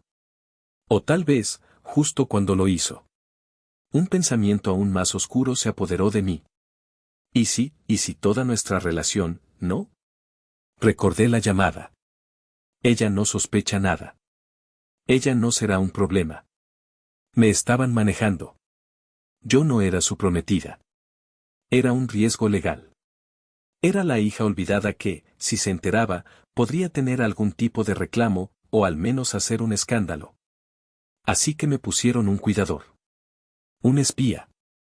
Y yo, estúpida, enamorada y desesperada por afecto, me había tragado cada mentira. Me había enamorado de mi propio carcelero. Sentí una oleada de náusea. Corrí al baño y vomité. Volví a la cama, pero no dormí. Me quedé quieta, fingiendo estar dormida cuando Fabián se despertó. Lo vi estirarse, bostezar, ir a la ducha. Salió envuelto en una toalla, tarareando. Se acercó y me besó en la frente. Buenos días, bella durmiente. Mi piel se erizó. Quería gritar. Quería golpearlo. Pero me contuve. Aún no. Necesitaba ver hasta dónde llegaría. Era la mañana de la boda. Se vistió, pero no con un traje. Se puso jeans y una camisa casual. Me confundió. ¿Acaso no iba a ir? Se sentó en el borde de la cama, su rostro de repente lleno de una falsa tristeza. Tomó mi mano. Amor, empezó, y su tono era tan ensayado que me dio asco. Me surgió una emergencia terrible. Unos inversionistas de Monterrey, los que te conté, adelantaron su vuelo. Solo pueden hoy. Tengo que verlos. Es un trato que no puedo perder. Inversionistas de Monterrey. Claro. Tengo que ir a sus oficinas ahora, continuó. No podré ver la transmisión contigo. Lo siento muchísimo. Sé que querías que estuviéramos juntos. Fingí decepción. Hoy. Justo hoy. Lo sé, es una mierda, dijo, frotando mi mano. Te lo compensaré. Te lo juro. Esta noche, cuando vuelva, te llevaré a cenar a donde quieras. Sí. Asentí, sin poder mirarlo a los ojos. Eres la mejor, dijo. Me dio un beso rápido. Deséame suerte. Suerte, repetí, mi voz sonando hueca en mis propios oídos. Tomó su maletín, un maletín que ahora me preguntaba si contenía su traje para la boda, y salió por la puerta. Lo escuché bajar por el elevador. Me quedé sola en el departamento. El silencio era ensordecedor. ¿Inversionistas de Monterrey? Abrí mi propia laptop. Entré al sitio web del aeropuerto de la Ciudad de México. Busqué los vuelos de esa mañana. No había ningún vuelo de Monterrey llegando en las próximas 3 horas. Pero sí había uno. Un vuelo de Aeroméxico, despegando en 40 minutos. Destino, Tijuana. El aeropuerto más cercano a Valle de Guadalupe. El cabrón me había mentido en la cara. Me serví un vaso de agua, pero mis manos temblaban tanto que derramé la mitad. Miré la hora. Mediodía. La transmisión estaba por comenzar. Está bien, Fabián, susurré al departamento vacío. Está bien, papá. Vamos a ver esta boda. Vaya historia, ¿verdad? Y apenas estamos rascando la superficie. Si la traición de Fabián y la frialdad de Cipriano te están revolviendo el estómago tanto como a mí, por favor, detente un segundo y dale un me gusta a este video. Suscríbete al canal si aún no lo has hecho, porque lo que Renata está a punto de descubrir cambiará las reglas del juego para siempre. Y déjame saber en los comentarios, desde qué ciudad o país nos estás escuchando. Me encanta leerlos. Cada comentario y cada like ayudan a que esta historia llegue a más personas. Gracias por tu apoyo. Y ahora, volvamos al oscuro secreto de esta familia. Hice clic en el enlace. La pantalla se llenó con una toma impecable de un viñedo bañado por el sol. Valle de Guadalupe. Era hermoso. Odiaba admitirlo. Hileras e hileras de vides verdes, un cielo azul perfecto. La cámara mostró a los invitados tomando sus asientos. Mujeres con vestidos de diseñador que probablemente costaban más que mi alquiler de 6 meses. Hombres con trajes de lino claro, riendo, sosteniendo copas de champán. Era el epítome del lujo. El tipo de lujo que mi padre, Cipriano, siempre había adorado, ostentoso, pulido, y completamente vacío de emoción real. Contrasté esa imagen con mi pequeño departamento en la Roma. Mis plantas, mis libros, el olor a café. Mi vida real. Y ellos, en su burbuja de millones de pesos. Comenzó la música. Una orquesta de cuerdas. La cámara se centró en el pasillo. Mi corazón comenzó a latir con fuerza, una mezcla de ansiedad y rabia. Empecé a escanear a la multitud. Buscaba 2 caras. No veía a Fabián. Y, extrañamente, no veía a mi padre. Pasaron los padrinos. Pasó Marisol, la madrastra, luciendo como la reina de hielo en un vestido lavanda, sonriendo falsamente a la multitud. Y entonces, salió Gala, la novia. Tengo que admitir que se veía impresionante. El vestido era una locura de encaje y seda. Pero su rostro, parecía tenso. No era la sonrisa radiante de una novia feliz. Era la sonrisa tensa de alguien que está actuando. Pero lo más extraño fue quien la llevaba del brazo. No era Cipriano. Era Bruno, su prometido, su ahora esposo. Estaban caminando juntos por el pasillo. ¿Qué clase de padre, especialmente uno tan controlador y patriarcal como Cipriano, se perdería la oportunidad de entregar a su princesa? Una sensación de alarma se disparó en mi cerebro. Esto no era moderno. Esto estaba mal.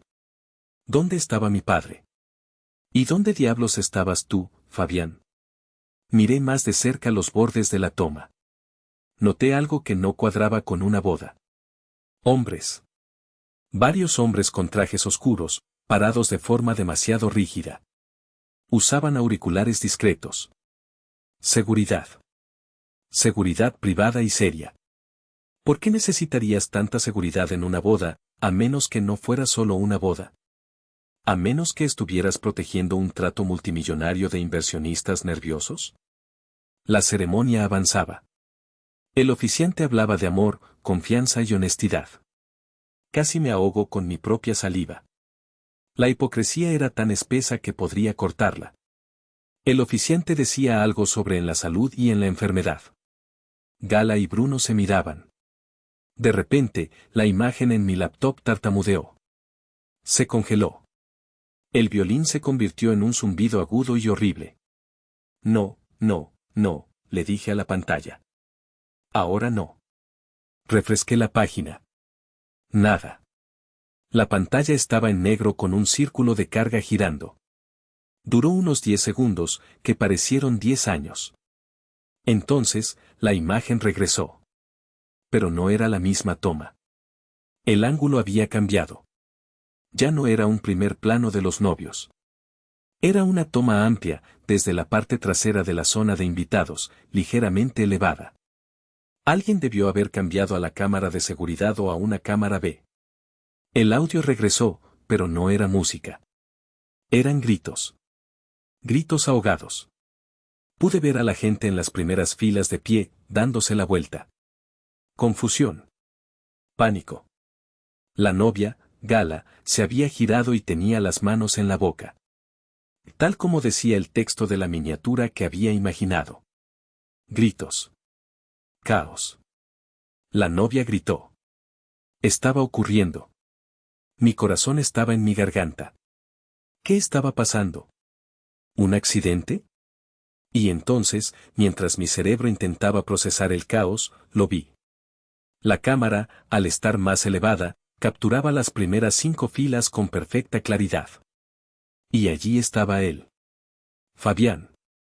No estaba en la parte de atrás. No estaba llegando tarde. Estaba sentado en la tercera fila. La fila de la verdadera familia. Llevaba un traje azul marino impecable, el cabello perfectamente peinado.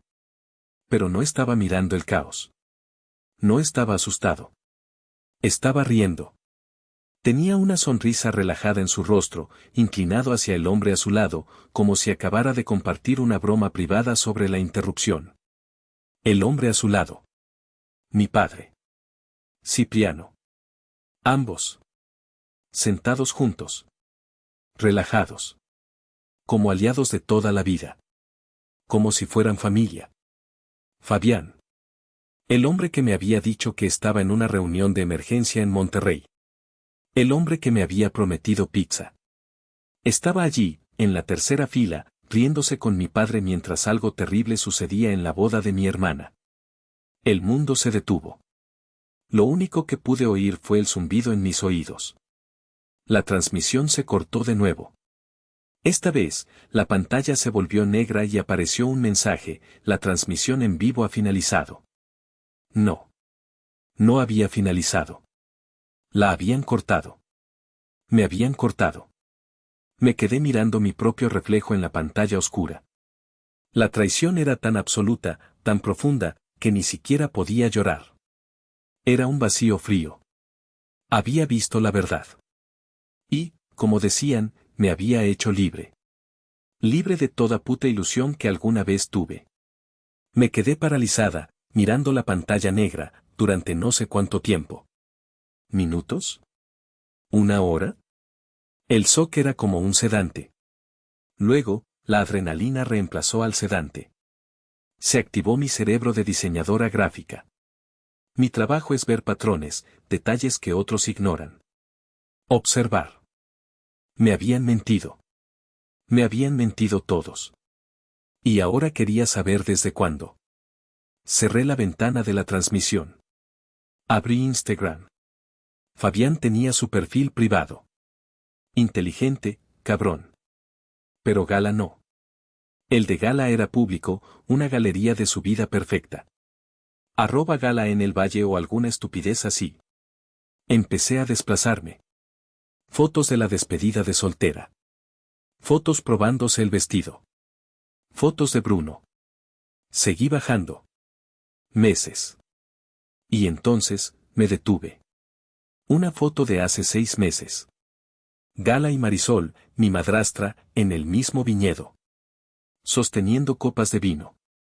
El texto decía, degustación en el valle con mami. Copas de champaña. Miré el fondo.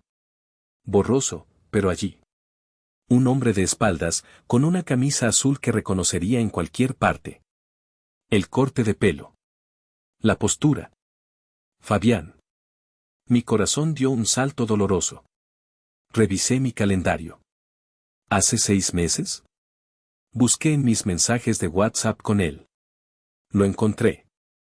Ese fin de semana. Amor, me voy a Guadalajara. Conferencia de startups. Vuelvo el domingo. Te extraño. Le había enviado fotos falsas de un centro de convenciones. Me estaba mintiendo desde hacía al menos 6 meses. Seguí buscando. Ya no en el perfil de Gala, sino en el de Marisol. Su perfil era privado, pero las fotos en las que la etiquetaban no lo eran. Bingo. Una foto de una gala benéfica en la Ciudad de México. Hace 8 meses. Marisol estaba en el centro, con un vestido brillante. Y a su derecha, en un grupo de hombres de traje, estaba Cipriano. Y justo al lado de Cipriano, sosteniendo una copa de whisky, riendo como si fuera el mejor amigo de mi padre, estaba Fabián. 8 meses. Estaban trabajando juntos, socializando juntos, antes de que encontráramos nuestro departamento actual. Esto no era un acuerdo de negocios reciente. Esto era una operación a largo plazo. Y yo era el daño colateral. No, peor. Yo era el objetivo del daño colateral. Yo era el peón que tenían que mantener entretenido en otra parte del tablero mientras los reyes y las reinas hacían sus movimientos. Toda nuestra relación. Cada te amo. Cada cena. Cada plan para el futuro. Una mentira. Una jodida mentira elaborada. Sentí una rabia tan pura, tan fría, que quemaba. Ya no era la víctima temblorosa. Ya no era la niña olvidada que lloraba por los lirios en el funeral de su madre. Era una mujer de 32 años a la que le habían robado 3 años de su vida. Y estos cabrones iban a pagar. Cerré Instagram. Cerré la laptop de Fabián. Empecé a empacar sus cosas. No tuve que esperar mucho. Fabián llegó a casa esa noche, alrededor de las 10. Yo estaba sentada en la sala, en la oscuridad. Había empacado todas sus cosas. Sus trajes, sus zapatos, su cepillo de dientes. Todo estaba en 3 maletas junto a la puerta. Entró, encendió la luz y se sobresaltó al verme. Renata. Y me asustaste, dijo, tratando de reír. Luego vio las maletas. Su sonrisa desapareció. ¿Qué es esto? ¿Te vas de viaje? Me levanté lentamente. No, dije, mi voz sonando extrañamente tranquila. Tú sí. Él me miró, confundido. ¿De qué hablas? La reunión fue una pesadilla, esos tipos de Monterrey son. ¿Te divertiste en la boda, Fabián? Lo interrumpí. Se congeló. Fue hermoso ver el pánico en sus ojos. El color desapareció de su rostro. Trató de formular una palabra, pero solo salió un balbuceo. No sé de qué. Caminé hacia mi laptop, la abrí y le mostré la captura de pantalla que había tomado. La toma amplia. Él. Cipriano. Riéndose juntos. Tercera fila, dije. Vaya, reunión de emergencia. Parece que el círculo íntimo te queda muy bien. Se pasó la mano por el cabello. Renata, escúchame. ¿Puedo explicarlo? Oh, estoy segura de que puedes, le dije. Eres un mentiroso extraordinario. Pero ahórratelo. No es lo que crees, gritó, su pánico convirtiéndose en desesperación. Cipriano, él me obligó. Es complicado. ¿Te obligó? Me reí, una risa seca, sin humor. ¿Te obligó a salir conmigo? ¿Te obligó a proponerme matrimonio? ¿Te obligó a mentirme todos los días durante 3 años? No. Es decir, sí, al principio. Cipriano me contrató. Ahí estaba. La confesión. Te contrató, repetí. Quería que alguien te vigilara, admitió, bajando la voz. Quería asegurarse de que estabas bien. Que no causarías problemas legales con el patrimonio. Problemas legales. ¿Y el amor, Fabián? Le pregunté, acercándome a él. ¿Eso también fue parte del contrato? ¿Una asignación? Acuéstate con la hija rota para que no husmee en nuestros negocios. Él bajó la mirada. Empezó así, pero luego. Renata, te juro que me enamoré de ti. No me jodas, Fabián, le espeté, mi voz finalmente rompiéndose con rabia. No te atrevas a decir eso ahora. ¿Sí o no? Fue una mentira. Él no respondió. Y ese silencio fue la respuesta más ruidosa que he oído en mi vida. Coge tus maletas, dije, mi voz ahora muerta. Vete de mi casa. Renata, por favor, suplicó, tratando de tocarme. Que te vayas, grité. Retrocedió, sorprendido por mi violencia. Dio la mirada en mis ojos. Vio que se había acabado. Agarró sus maletas, arrastrándolas por el piso de madera que una vez pensé que compartiríamos. Abrió la puerta. Se detuvo por un último segundo. Renata. Púdrete, le dije. Cerró la puerta. Y el silencio que quedó fue el primer segundo de mi nueva vida. La traición de Fabián fue devastadora, pero también fue un regalo. Me quitó las vendas de los ojos. Esto no era un drama familiar por una boda. Esto no era sobre sentimientos heridos. Fabián había dicho la frase clave, problemas legales con el patrimonio. ¿Qué patrimonio? Mi padre me había hecho creer que mi madre y yo no teníamos nada, que él nos estaba haciendo un favor al permitirnos vivir en la casa de Coyoacán después de que se fue. Mi mente se fue a mi madre. A las últimas semanas antes de su muerte. Estaba débil, pero su mente estaba lúcida. Y estaba enojada.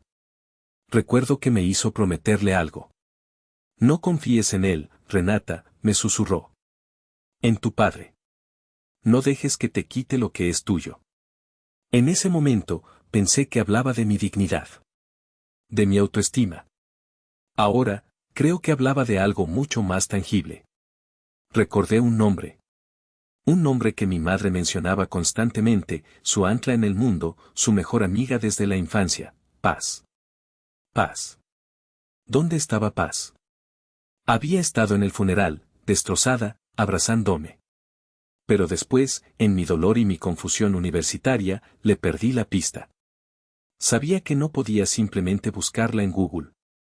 Si Cipriano era tan paranoico como para contratar a Fabián para vigilarme, probablemente tendría vigilada a la mejor amiga de mi madre.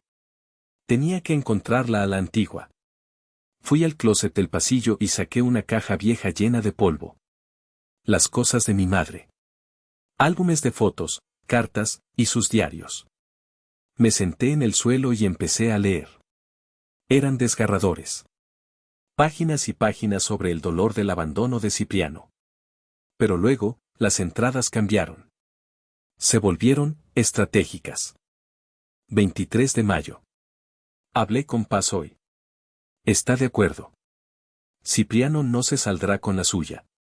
Mamá estaría furiosa si supiera lo que planea. ¿Mi abuela? Seguí leyendo. 14 de junio. Los documentos están listos. Paz guardará una copia. La original está en el banco. Le di a Paz la única llave. Él nunca la encontrará. Es por Renata. Todo es por Renata. 3 de septiembre. Si algo me pasa, Paz sabe la verdad. Dejé todo con ella. En la casa de Coyoacán. La casa de Coyoacán. La casa donde crecí. ¿Pero qué quería decir? ¿La casa seguía siendo nuestra? Busqué en un cajón viejo. Encontré un llavero antiguo. Tenía una sola llave. Una llave pequeña, plateada, de una caja de seguridad. Y luego, encontré una dirección en una libreta vieja. Paz. No era la casa donde yo crecí. Era otra dirección. También en Coyoacán. Sentí una oleada de esperanza. Mi madre no me había dejado sola. Me había dejado un mapa. Conduje a Coyoacán esa misma tarde. El tráfico de la CDMX era un infierno, como siempre, pero yo no lo sentía. Estaba en una misión. La dirección era una pequeña casa pintada de azul cobalto, escondida en una calle empedrada. Toqué la puerta. Mis manos sudaban. La puerta se abrió, y una mujer mayor, con el cabello gris trenzado y ojos amables pero tristes, me miró. Era Paz. Me miró fijamente durante un largo segundo. Sus ojos se abrieron de par en par. Se llevó una mano a la boca. Dios mío, susurró. Teresa. Eres el vivo retrato de ella. Soy Renata, le dije, mi voz temblando. Soy la hija de Teresa. Las lágrimas llenaron sus ojos. Lo sé. Lo sé. Pasa, niña, pasa. Te he estado esperando, durante 13 años. Me hizo pasar a una sala pequeña, llena de libros y plantas. Me sirvió un té de manzanilla. Le conté todo. El correo de la boda. El círculo íntimo. Fabián. La transmisión en vivo. La llamada telefónica. El patrimonio. Paz escuchaba en silencio, asintiendo sombríamente. La ira crecía en sus ojos. Ese desgraciado, dijo en voz baja cuando terminé. Tu madre sabía que esto pasaría. Tu abuela también. Ambas sabían de qué estaba hecho Cipriano. ¿Qué sabían, Paz? ¿Qué patrimonio? Paz se levantó. Fue a su dormitorio y regresó con una caja de metal vieja, oxidada en los bordes. Tu madre me dio esto una semana antes de morir, dijo. Me hizo jurar que solo te la daría a ti, y solo si sospechabas que Cipriano estaba intentando algo. Puso la caja sobre la mesa. No tenía cerradura. Era una caja de documentos. Cuando tu madre murió, continuó Paz, Cipriano fue como un buitre. Registró la casa. Buscaba esto. Pero tu madre fue más lista. Ya me lo había dado a mí. Abrí la caja. Estaba llena de papeles. Documentos legales. Escrituras de propiedades. Estados de cuenta bancarios. Y en la parte superior, un sobre grueso y amarillento. El testamento de tu abuela, dijo Paz. Mis manos temblaban tanto que apenas podía abrir el sobre. Saqué el documento. Estaba notariado, sellado, oficial. Empecé a leer. Mi abuela materna, la madre de Teresa, había sido una mujer increíblemente astuta. Aparentemente, ella despreciaba a Cipriano. Veía a través de su encanto falso. En su testamento, fue muy clara. Dejaba todas sus propiedades, sus cuentas de inversión y sus tierras, directamente a su única nieta. A mí. A Renata. Leí la lista de propiedades. Un departamento en Polanco. Acciones. Y sí, allí estaba, el viñedo y las tierras circundantes en Valle de Guadalupe, Baja California. Cientos de millones de pesos. No podía respirar. Pero, ¿cómo? Tartamudeé. Yo no tengo nada de esto. Cipriano. Sigue leyendo, dijo Paz, señalando otra parte del documento. Cipriano había sido nombrado albacea. El ejecutor del testamento. Tu abuela murió cuando tú tenías 18, explicó Paz. Tu madre seguía viva, pero ya estaba enferma. Cipriano se hizo cargo de todo. Ocultó este testamento. Le dijo a tu madre que tu abuela lo había perdido todo en malas inversiones. Pero, ¿y yo? ¿No tuve que firmar algo? Paz sacó otro papel de la caja. Esto.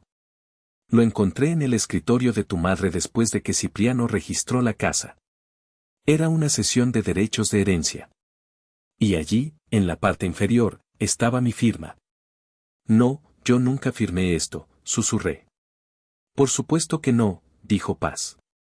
Tenías 19 años. Estabas destrozada por la muerte de tu madre. Estabas en exámenes finales en la universidad. Él falsificó tu firma. Te robó todo mientras llorabas en el funeral de tu madre. Me dejé caer en la silla. La boda. La boda de gala. Se celebró en mi propiedad. Fabián. Fabián no fue contratado solo para vigilarme. Fue contratado para asegurarse de que la verdadera dueña de la propiedad estuviera distraída, enamorada y lejos. Él no estaba protegiendo un trato. Estaba protegiendo un crimen. Un crimen que mi padre había cometido hacía 13 años. Cipriano presentó un testamento falso al tribunal, dijo Paz. Dijo que tú habías cedido tus derechos voluntariamente. Nadie lo cuestionó. ¿Por qué lo harían? Era el gran Cipriano. La rabia fría de la noche anterior regresó, pero esta vez era 1000 veces más fuerte. Ya no era personal. Era justicia. Se acabó, dije, mi voz temblando de furia. Se acabó su puto juego. Al día siguiente, no llamé. No pedí una cita. Conduje directamente a las oficinas centrales de RW Holdings en el corazón de Polanco. Un rascacielos de cristal y acero que gritaba poder. Entré en el vestíbulo de mármol. La recepcionista me miró con desdén. ¿Puedo ayudarla? Vengo a ver a Cipriano, dije, caminando directamente hacia los elevadores ejecutivos. Señorita, no puede pasar. Necesita una cita. No me detuve. Presioné el botón del penthouse. Un guardia de seguridad se movió para interceptarme, pero yo ya estaba dentro del elevador y las puertas se estaban cerrando. El viaje hacia arriba fue silencioso. Sostuve la caja de metal de Paz contra mi pecho. Las puertas se abrieron a una oficina enorme, con vistas de toda la ciudad. Cipriano estaba de pie junto a la ventana, de espaldas, hablando por teléfono. Marisol, mi madrastra, estaba sentada en un sofá de cuero blanco, revisando su teléfono. Tengo que colgar, dijo Cipriano, al oírme entrar. Se dio la vuelta. Su rostro pasó de la molestia a la sorpresa, y luego a una ira fría. ¿Renata? ¿Qué diablos estás haciendo aquí? ¿Cómo subiste? Salté el protocolo del círculo íntimo, le dije. Marisol levantó la vista de su teléfono, sus ojos entrecerrados. ¿Qué quieres, niña? ¿Vienes a llorar por la boda? Caminé hacia su escritorio de caoba, un monstruo que probablemente costaba más que mi auto, y dejé caer la caja de metal sobre él. El sonido fue metálico y pesado. Cipriano miró la caja. Y por primera vez en mi vida, vi miedo en sus ojos. Reconoció esa caja. ¿Qué es esto?, preguntó, aunque ya lo sabía. Justicia, respondí. Abrí la caja. Saqué el testamento original. El testamento de la abuela. Marisol se levantó de un salto. Eso es basura. Teresa estaba loca. Estaba preparada, corregí. Tengo el testamento original. Tengo la firma falsificada. Tengo estados de cuenta. Y tengo a Paz, que está dispuesta a testificar. Cipriano se recompuso. Se alisó la corbata. El empresario volvió. Renata. Seamos razonables, dijo, su voz ahora melosa, falsa. Claramente, esto es un malentendido. No. Es un fraude. Es un crimen federal. Marisol se acercó. No seas tonta como tu madre. Siempre tan sentimental. ¿Qué quieres? ¿Dinero? ¿Es eso? ¿Quieres dinero para callarte? Cipriano levantó una mano. Marisol, cállate. Me miró. Mi oferta. Te daré 50 millones de pesos. Ahora mismo. Una transferencia. Cierras esa caja y te vas. 50 millones de pesos mexicanos. Y puedes tener una vida cómoda. 50 millones. Para comprar mi silencio. Para comprar mi herencia. Me reí. ¿Te parece gracioso?, preguntó Marisol. Me parece patético, le respondí. Me borraron. Me llamaron, no familia. Me robaron mi herencia. Me pusieron un espía en la cama durante 3 años. ¿Y creen que pueden arreglarlo con 50 millones? Miré a Cipriano. No quiero tu dinero, papá. Lo quiero todo. Quiero el viñedo. Quiero las propiedades. Y quiero verte caer. Su rostro se puso rojo. Eres una desagradecida, siseó Marisol. Después de todo lo que... Todo lo que, la interrumpí. ¿Todo lo que me robaron? Se acabó. Tomé la caja. Mis abogados se pondrán en contacto con ustedes. Disfruten el resto de su día. Me di la vuelta y caminé hacia el elevador. Sus gritos me siguieron por el pasillo. Pero yo no me detuve. La demanda cayó como una bomba atómica. Mis abogados, armados con el testamento original, el testimonio de paz y un análisis forense de la firma falsificada, presentaron el caso no solo como una disputa civil, sino como un fraude criminal. La prensa se volvió loca. Hija de Cipriano lo acusa de fraude millonario y falsificación. El escándalo del viñedo, la herencia robada. Fue brutal. El nombre que mi padre había pasado 30 años construyendo, convirtiéndolo en un pilar de la comunidad empresarial de México, se convirtió en sinónimo de fraude y ladrón de la noche a la mañana. Las consecuencias fueron inmediatas y espectaculares. RW Holdings, los inversionistas que habían estado en la boda, el evento de lanzamiento, huyeron como ratas de un barco que se hunde. El proyecto del viñedo fue congelado. Una auditoría federal congeló las cuentas principales de Cipriano. Fabián, la noticia lo destruyó. Su nombre estaba en la demanda como cómplice de fraude. Sus otros socios en FT Ventures lo abandonaron. Los clientes retiraron sus contratos. Su empresa, su reputación de joven prodigio tecnológico, colapsó en menos de una semana. Pasó de ser el prometido en la tercera fila a ser el paria del que nadie quería contestar las llamadas. Marisol, la reina de la caridad. Fue la caída más dulce. Las juntas directivas de las fundaciones en las que participaba le pidieron amablemente su renuncia.